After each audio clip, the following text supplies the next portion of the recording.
Hey everybody, welcome back to our neck of the woods. So as the title of this video says, we're going to be starting the ceiling drywall, and we're also going to be starting a little bit of interior drywall.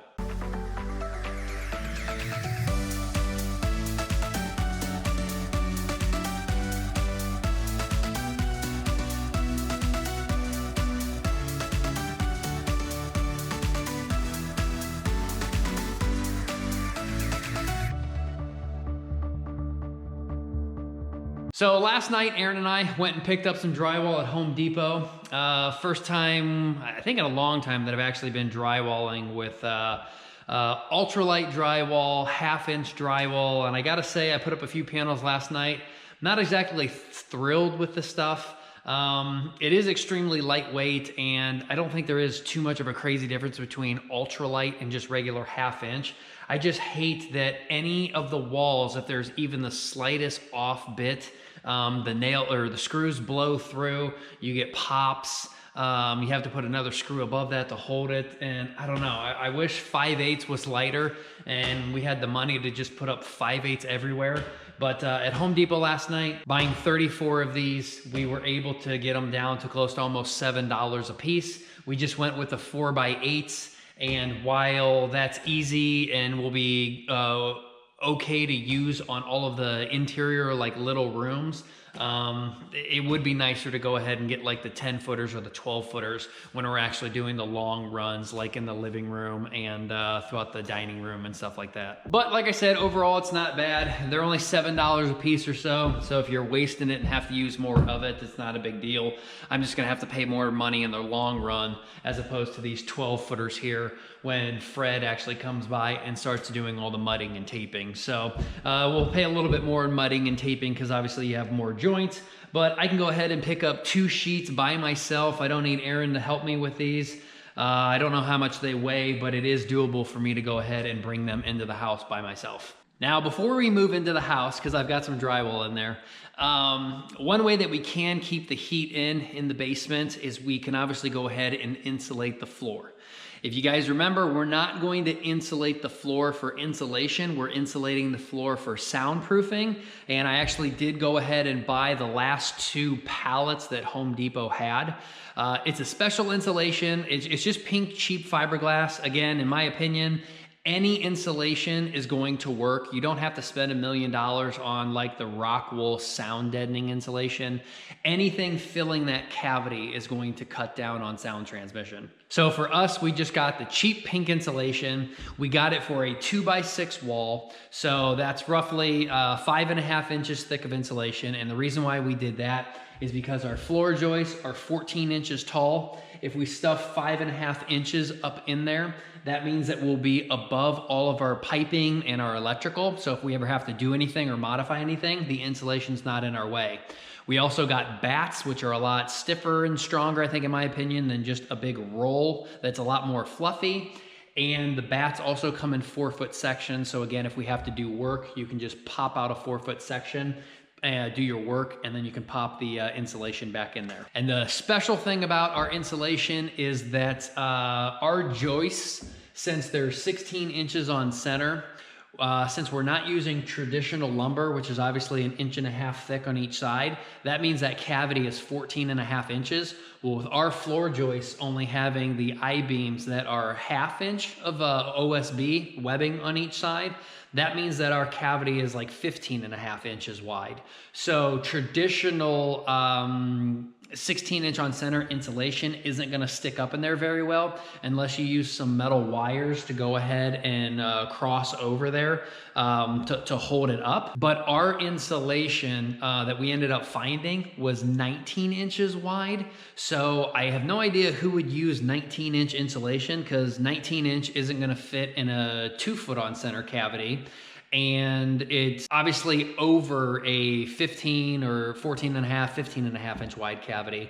But I think it will help to keep it stuffed up in there, because obviously it's a few inches over and it's a bat, so it's a lot stiffer. We won't have to use those metal like guide wires or hold up wires. So when that gets here, I think we're gonna go ahead and insulate the basement floor before we get all of the drywall knocked out on the ceiling on the first floor. And then again, there's gonna be a time delay when we actually need to go ahead ahead and spray foam the drywall up in here before we do our blown-in insulation, because I'm just not comfortable with spraying in the ceiling closed cell spray foam when we're like under 20 degrees Fahrenheit. So moving on to the inside of the house, we have got some drywall already up. Last night I knocked out a few sheets, so right now obviously we're standing in what will just be the little laundry room all by itself. I have obviously not drywalled this side yet because we still have the plumbing to do, so they need to obviously see that to inspect it. And I think we are going to insulate these walls. So that way we've got the laundry and dryer over here in this room by itself. We want it to be quiet. We'll actually have a door right here that will close. And if we insulate these walls too, then obviously it'll be a lot more comfortable and soundproof in here to where we can't hear these things run. Now, as you can see with the walls in, the light is obviously diminished. So when you come in from the garage, we've got an automatic light over here, motion sensor. And then as you open up, I believe this door is opening up inward this way. I have to verify that. But if this door opens up inward, some people did mention, hey, you should have put a three-way switch. But as you come out of here with the doorway open, you obviously can see this mudroom is still lit up, and you just have to walk 2 feet over here to where you just need to turn the mudroom light on. So we'll code nick me for that, I don't know. Worst case scenario, we'll just have to go up into the attic and rerun a three-way wire real quick, or somehow put in a switch over to here. So as soon as you walk into the mudroom, you've got a switch to activate this light, and then the three-way switch would have to be rewired over here so that the mudroom is on that three-way. But in my opinion, as long as you've got enough light walking into a room, which again, you are lighting up all of this area over here, it should be very easy to still walk over here and to be able to hit the mudroom light and to go ahead and turn on the light coming into the kitchen or this part of the kitchen area. And then obviously you're lighting all of that up too. So the mudroom is basically drywalled in. We got the pantry kind of knocked out. I've got a few more spots over here to do, and we can actually get that knocked out 100% tonight. There's nothing stopping us. There's no more electrical or plumbing going in a pantry, so that is good.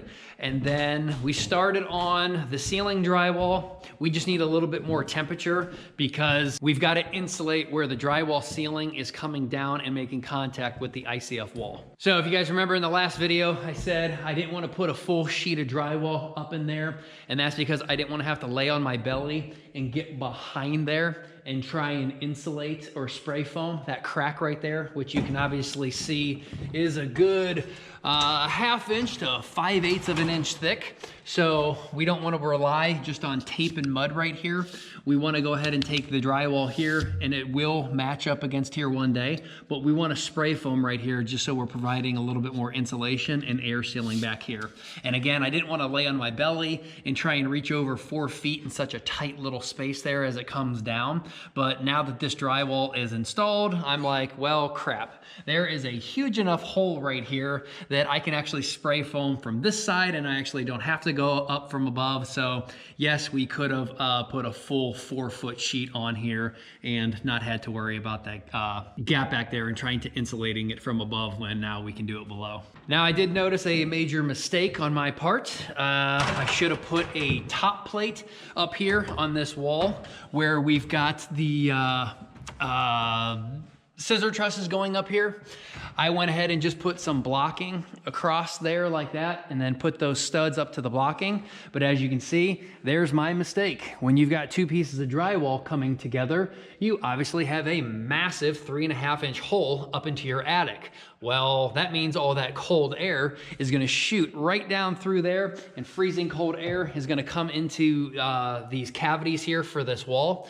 So I put a little furring strip up in there, and we'll have to spray foam the drywall to the furring strip on both sides to basically stop the air flow from dropping down in and freezing this cavity on all of these walls. So that was a mistake by me, at least on just this one wall right here.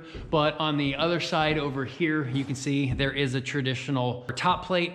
So once the drywall goes up in there, we should be able to be up in the attic real quick and just spray foam down along that seam, just like we did on all of the flat walls. And that's it really. So tonight we're just gonna bust out these walls over here, any place again where plumbing is not going to go. And one other update I wanted to say real quick, I did go ahead and check that outside faucet that is going out in the garage, and that faucet is 100% not approved for drinking water. Says right on it, this is not made for potable water, lead contamination. So the fact that down in the basement we had no lead out of our tap source, but we are filling up the RV with lead water right now as we went to undetectable up to a 30 whatever units it was measured in, I forget. But that 100% is where the lead is coming from. Just that little 1 foot long spigot with the nozzle on the outside and a shutoff valve on the inside and copper tube, whatever's inside of there, we are getting lead contamination, and that is where it's coming from. So we're gonna get back to drywalling, finish out probably this section tonight too. So we're gonna knock out the master bedroom closet, the master bath, and over on this side, we went ahead and already got the master bedroom started over here. We just need to go ahead and get more up on that ceiling so that we can finish out the corners up on there. And then we'll have to talk about that on a later time to insulate the back of that wall. So these gable ends are insulated, and yeah, we're just gonna go from there. So gonna set up the camera, start doing some drywall, and wish me luck.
All right, so just got this wall finished up in the laundry room.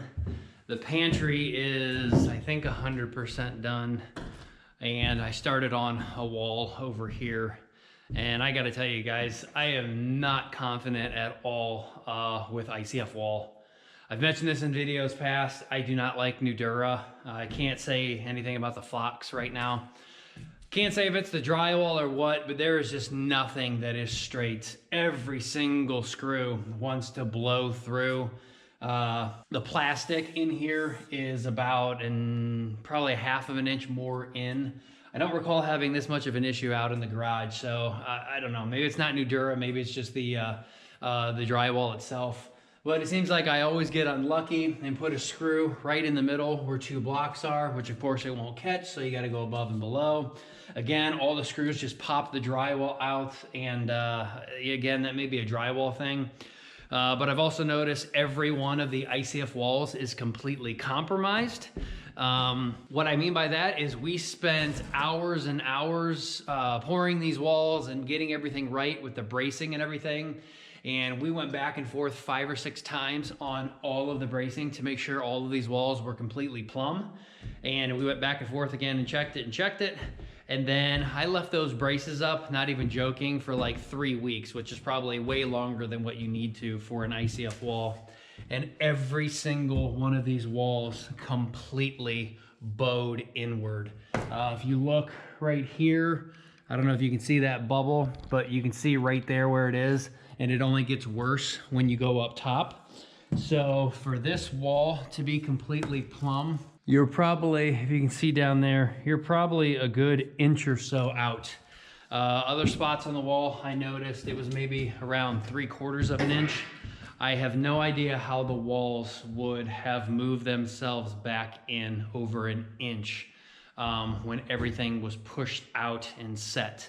When we originally set the ICF blocks, we towed them in a little bit, so that way it was easier to move the braces and push the tops back out. And that is, of course, because again, it's easier to push on bracing than it is to pull a wall, because if you were to pull the bracing back in, then you could pull the upright bracing out of the ICF because it's only screwed in, you know, to the basically the foam block. So if it's easier to just push that entire brace up, then you got it all straightened up. So that's where everything was. It was completely bowed in. Then we straightened everything up with the braces. Now it seems over time the entire walls just completely caved themselves back in and brought themselves back in. And again, I don't know when that happened. I did notice it a couple times when we were hanging the studs over here, because you've had to adjust as you go on up to where that wall is. Now the wall's straight, but the ICF is not straight. So I guess over here, you can definitely tell maybe that you've got like an inch or so off, where down there along the bottom, it may be wider than it is up there. So when we actually go and like set the refrigerator next to that wall right there, no idea how that's gonna look. Obviously we're gonna mud and tape that corner right there and get it to basically hide. And then maybe you won't be able to see it as much, but yeah, Nudura ICF walls, I do not like them. They, again, can't say that it's the Nudura's fault 100%, but everything about the installation of them, I absolutely hated. But as for our bracing, I just don't understand how that could have done that with the so many braces every like 5 or 6 feet and adjusting them again after the pour and making sure everything was straight. But they are just completely bowed in, and this drywall is just absolutely driving me nuts. So before I throw a sledgehammer through these walls and completely rip them down, I think I'm gonna take the night off and finish up here and kind of regain in the morning, because I'm losing my mind. I just can't stand things to not go easy and for them to just work out. I just don't understand. I don't understand why this stuff is just such crap. And nothing can just go easily. And you know, as much as just putting in a screw on a flat wall and not have them explode out the backside and just complete failure. It was happening more on the ICF wall, but still happens pretty easy on even the wood stud walls. Because again, if those wood studs from 16 inches are even a millimeter off, or one stud, you know, maybe kicked out a little bit more, then again, the drywall has no give. It just completely blows itself back in. So this is a great opportunity when I talk to Erin, what she wants on the walls and stuff, and the ceilings. I want to cover up as much drywall as humanly possible. So the fact that this wall right here probably doesn't matter that much, because that's where our cabinets are going to go. No clue how we're going to attach the cabinets, because I do not feel confident at all that that wall is going to be able to support the weight of upper cabinets and dishes. We might have to put in some OSB or something first behind the cabinets, and just utilizing every single 8 inches on center and every single screw that we can. So when we actually screw in the cabinet into the OSB is at least a lot more secured, and the cabinets then have actually wood to attach into. But I'm just not confident with these holding anything up of actual weight or anything besides drywall. So again, this whole wall where the cabinets will stop, you know, somewhere, I don't know, somewhere over in here, let's say, we only have a little bit of drywall here, a little bit of drywall obviously below and above, which you're probably not going to be able to tell. And then you have that little bit of wall there and then there before you break up in the office. So anywhere where Erin wants to do accent walls with either shiplap or some sort of wood or some sort of product over the drywall, so you can just hide all of the mistakes and the blowouts. And if the drywall's trying to kick off of the wall, then if we just put some wood back on it or something, and I don't know how we're going to attach it. We may have to glue the wood on, because obviously drywall is not going to hold a brad nail too easily. But I don't know. Let me know what you guys think. How How have your experiences been with drywalling on ICF? Again, the garage I don't think went too badly, but we only had one wall to deal with, and it was 5/8 drywall. It looks okay to me, but I'd have to get light on that wall to actually look down it to see if the wall's messed up, or to tell if it's like maybe leaning in or something. And of course, half of the garage wall is obviously Fox block, while the other half is the Nudura. So I don't know. But again, I think I'm gonna wrap it up here before I absolutely lose my mind. So let me know in the comments what you guys think, what I'm doing wrong, what can be done differently. And then again, later in the future, if we are gonna make a bunch of accent walls, is brad nailing okay to just go into drywall and attach it or glue it how any way we see fit? But we do have to be cautious in the future about brad nailing if we are gonna do an accent wall, because once these chases are covered up, I'll have to use a short brad nail, because obviously we don't want it going through the lumber, through the drywall, and actually piercing one of our electrical lines, which of course on an ICF wall, that's not that easily to cover up and to not hit. Since there's nothing really protecting it and they're not set as deeply, I think, as a wood wall. I mean, they probably are, but here's a 2-inch screw right here. Yeah, I mean, they probably are. There's a 2-inch screw right there, and that screw's just now touching the Romex. So it's in there a good 2 inches. So again, yeah, we'll just have to use some really thin or short brad nails or something if we're gonna hang something up. But let me know what you guys think in the comments. Let me know what you guys think about, again, drywalling, and we'll get back at this at a later date. So I'm not crazy and it's not me. Before I head out, I just checked Home Depot's website. Tons of 1-star reviews in the past couple months, all at Home Depot, saying all the same thing, that it just absolutely crumbles, cracks, and breaks. There's no holding power of the paper. A lot of people are experiencing voids where there actually is no gypsum actually in between the paper, so everything's blowing right through. And again, if I could give you guys an example, like just right in here, for example, see all of the screws just blow in and the paper explodes like on the side. Yes, I know this is a thin piece, but you just get cracks and breaks all through here where it will not hold a screw anywhere within probably like several inch section like that. If you got a spot bigger than that, then it's gonna pop and blow through, and there's just absolutely no holding power at all. So probably a complete waste of $200 some. Maybe I'll look for another non-ultralight 1/2 inch from another company or from another store, but at least I am not the only one. Home Depot 1/2 inch ultralight drywall, absolutely terrible. Hey everybody, welcome back. It's been a few days. I've calmed down. I'm not trying to worry about the drywall anymore. And yesterday our insulation showed up, so kind of just woke up from working the past couple days. So what we're gonna do tonight is try and knock out as much of this insulation as possible.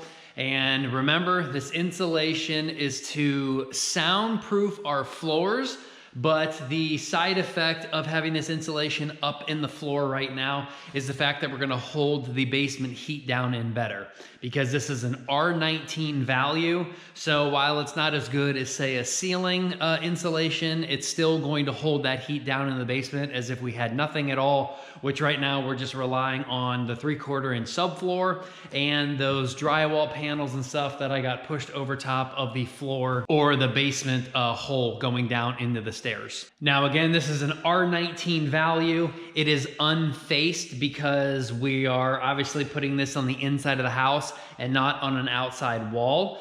Hopefully we don't have any negative effects, because we're gonna have a freezing cold first floor and then a warm basement. And you would want to put the faced insulation on the ceiling, but since we're not drywalling it in, hopefully we don't have any condensation issues, because there is no face on that facing the warm side of the basement. It should be fine. I'm not expecting any problems. But this stuff actually says it's for a 2x6 wall. The only thing that's weird is it says it's 6 1/4 inches thick. So it is slightly thicker than a 5.5 space that you would have in a 2x6 wall. So obviously as you put up drywall, it would compress a little bit, but that has absolutely nothing to do with us because it's going up in a ceiling into a 14-inch cavity, and that is not going to affect us at all. We just need to make sure that 6.25 inches can get up over the cross bracing that we've done, get up over the 2x that we have in between, kind of for bridging, spacing the floor joists out. And again, being a 19.25 inches wide, it should be well wide enough that it's going to shove up in that 15.5 inch cavity and really hold itself in. But we're not going to know till we get in the basement and try. So we've got 20 bats here, and I believe each, or not 20 bats, but 20 bags. And I believe each bag holds 16 sections, it says. So each bag has quite a lot. So once these get cut open, these things are going to explode and expand. But let's get a mask on, some gloves on, head down into the basement.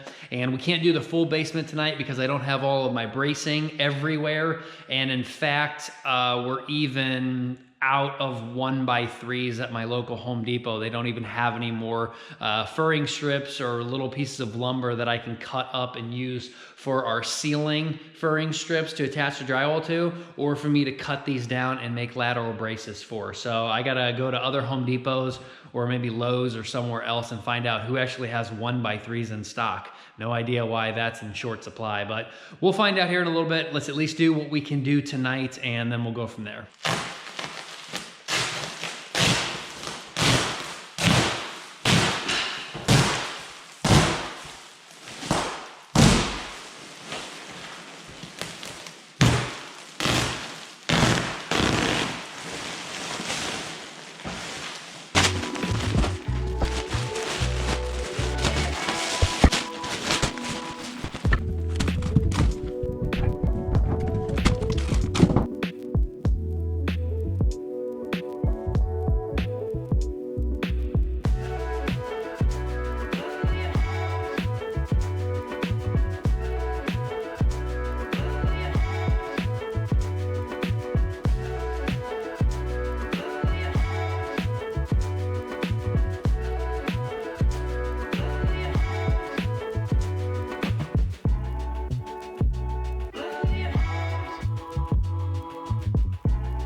All right, about 1/4 of the way done. We just got 8 feet all the way over to here. Getting them up over these 2x10 blockings isn't that difficult. Again, this stuff has to compress a lot, but it's very, very, very fluffy. Way more fluffy than the rock wool insulation. But for right now, it's only 43 degrees down in the basement, and I am like 900 degrees sweating. So I'm gonna go put on my paper suit and pretty much just be in a t-shirt and shorts and finish out all of this, which is under the master bedroom closet, the master bath, and we don't have any blocking or cross bracing over here, so can't finish that tonight. But we can at least get all of this knocked out tonight, and then I think we'll go a little bit further down over in these areas here, since we're about probably half of the basement, actually more than half of the basement. We can knock out all of this over here. But again, I'm gonna go get in a paper suit and strip down because I am absolutely on fire right now. All right, everybody, I just got done up to the point where these braces finish. So it is over halfway through the house, all the way up on this whole side. Then I started to continue over on this side just a little bit. We got this wall up in here done. Since obviously there is a wall there, I don't have to worry about any cross bracing on this particular joist. And then I started up there in the vault coming this way. Number one, the vault just kept getting dirty because it's pretty much finished in there. We've got some holes in the subfloor where water could drain out before we had a roof on. And every time I go in there, dirt and debris just falls through one of those holes and just gets all over in there.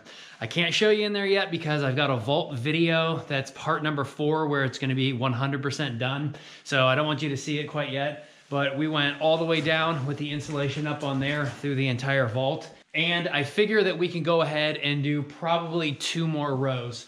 So that's another 8 feet coming out to here. And then in between the main beam and in between that blocking right there, we can put some lateral bracing all the way down through just this part of the house right here. And then we'll need to do, because obviously we've got the vault wall there, and then we just need to do the double diagonal bracing up in here for the master bedroom. So like 4 or 5 feet out from that wall, 4 or 5 feet out from this wall. And even then, actually, you know what? We probably only have to do the lateral bracing over here in the master bedroom, because again, right here where this 2x4 is sitting on the ground, this is where this bedroom gets split in between the Jack and Jill bathroom. And this post or wall right here is pretty much exactly at like 4 or 5 feet out from that main beam. So we don't have to worry about lateral bracing right here. We just need one full row of lateral bracing now, basically, from this back wall over to the bedroom wall over here. And then we come on over like 10 feet, and then we go ahead and go all the way down that way and finish out the lateral bracing that we need. So actually it's a lot easier, better than I thought, that it's just literally the whole length of the house. It just jogs over because of where all of our supporting walls are gonna actually be. And then I'm pretty sure here in the utility room, it's not very big, being 10 feet wide and 8 feet deep. I don't think we need a lateral brace in here. So I'll probably come in here tonight actually and stuff insulation up in here too. So actually we're gonna get a lot done today. This whole side of the house is gonna probably be, you know, I don't know, over 50% done. And this side of the house, the front side of the house, it is over 50% done because of where we stopped right here. I think we just did 23 cavities and we only have 15 left. So this should greatly start to keep some of this heat down in, even though we are still gonna have some spots up onto the subfloor. So I'm gonna get cracking, knock out 2 more rows in through here, and then do the utility room, and then I think I'm gonna call it a night.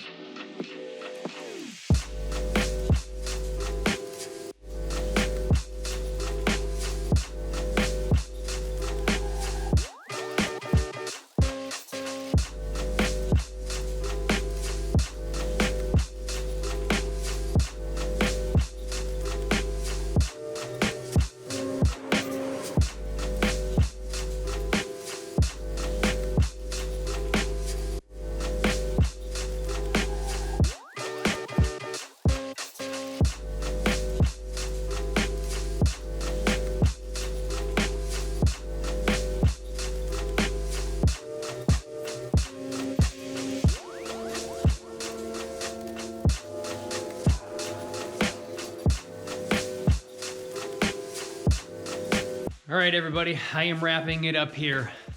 I got as far over as I want to go until we have to put in these braces, at least on the back side of the house.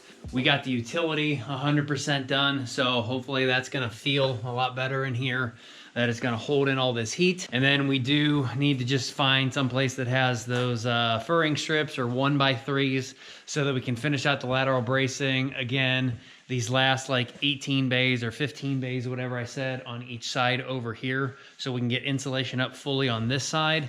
And I did go over here and do a little bit more underneath of the master bedroom in this Jack and Jill bathroom. I went 12 feet over. So over here, we literally only have a few bays, probably 6 feet long, that we have to knock out. And I stopped there just so, again, we could get lateral bracing over here. And it doesn't matter what point in time we build this wall right here, because that wall is going to go right up underneath of those floor joists and hold them up, as opposed to this wall that's like kind of going in the middle. So we'll be 100% tight. We'll be 100% feel good. Should get rid of all that nasty vibration that we're feeling upstairs. And yeah, fingers crossed, we hold the temperature in.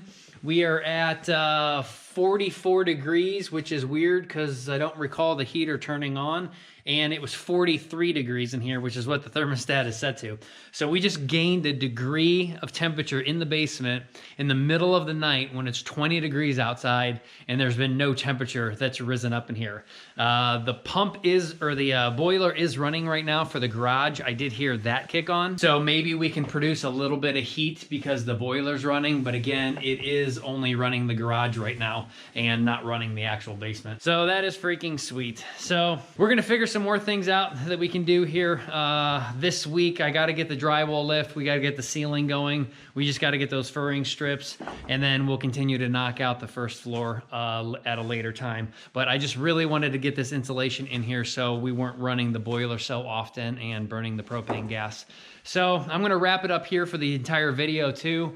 We'll just keep on trekking along and calling these, you know, part 1s, 2s, 3s, or if we find something completely extra to do, we'll do it. Record it for you guys and get it out there. So until then, like and subscribe. Turn the bell on if you don't have it on so you get notified of new videos. You guys can keep personal messaging us on Instagram, NeckofTheWoods 2020, and we're getting a lot more followers over there, so that means I think people are trekking over there, and Aaron keeps posting more videos. There's some actual stuff going on upstairs. We might even have a door hung, so if you guys aren't going over there, then you're missing out. So again, hit us up on NeckofTheWoods 2020 on Instagram, and we'll see you guys next time.